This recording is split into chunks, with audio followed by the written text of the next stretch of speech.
अहम खबर आप तक पहुंचाएंगे। पाकिस्तान स्टॉक मार्केट में मंदी का रुझान।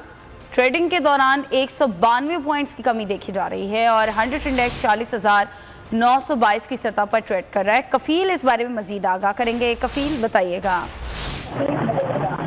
देखिए, हमारे टेकिंग का रुझान जो है वो देखा जा रहा है और जो इस वक्त अगर हम बात करें तो मार्केट में ट्रेडिंग के दौरान 192 पॉइंट्स की कमी जो है वो रिकॉर्ड की गई है और 100 इंडेक्स जो है वो 46,922 के लेवल पे जो है वो ट्रेड कर रहा है।